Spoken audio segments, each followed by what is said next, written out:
নমস্কার, আমি হরিশঙ্কর বন্দ্যোপাধ্যায়। আমার এই ইউটিউব চ্যানেলে সমস্ত দর্শকবৃন্দকে স্বাগত জানাচ্ছি। আশা করি আপনারা ভালো আছেন, সুখী আছেন।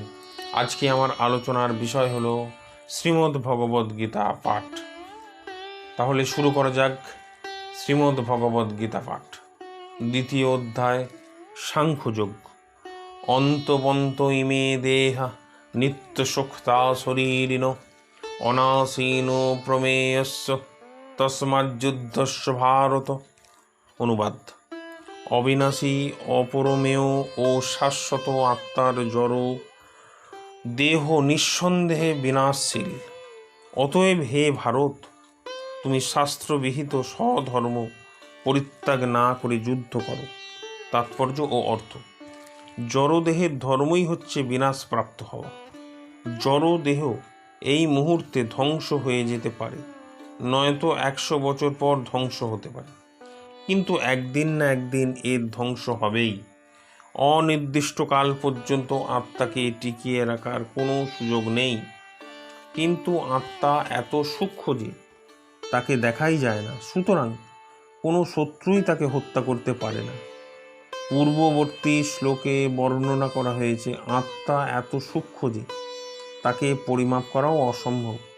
সুতরাং দেহ ও আত্মা এই দুই তত্ত্বের পরিপ্রেক্ষিতে জীবের স্বরূপ বিচার করলে তখন আর কোনো অনুশোচনা থাকতে পারে না।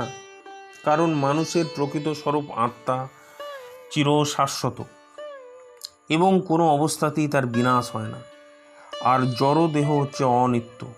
একদিন না একদিন যখন তার ধ্বংস হবেই, তখন কোনোভাবেই অনির্দিষ্ট কালের জন্য অথবা চিরকালের জন্য দেহটিকে বাঁচিয়ে রাখা যায় না। পূর্বকৃত কর্ম অনুসারে সমগ্র আত্মার ক্ষুদ্রাতিথিত অংশ এক একটা জড় দেহ প্রাপ্ত হয়। সেই জন্যই শাস্ত্রের নির্দেশ অনুসারে জীবনযাপন করা উচিত।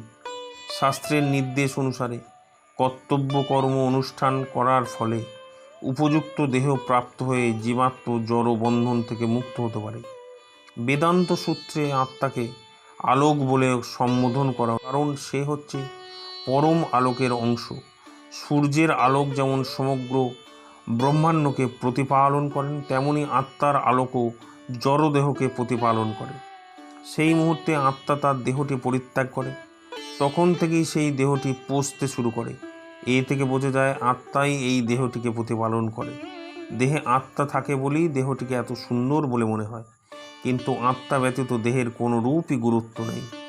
ভগবান শ্রীকৃষ্ণ তাই অর্জুনকে উপদেশ দিয়েছিলেন দেহাত্মবুদ্ধি পরিত্যাগ করে ধর্ম সংস্থাপনের জন্য যুদ্ধ করতে হবে। আমার এই ভিডিওটি যদি আপনাদের বিন্দুমাত্র ভালো লেগে থাকে তাহলে আমার এই চ্যানেলটিকে এখনই সাবস্ক্রাইব করে দেবেন এবং পাশে থাকা বেল আইকনটি ক্লিক করে দেবেন। এখানে এই ভিডিওটি শেষ হলো। আবার দেখা হবে পরের ভিডিওতে। নমস্কার।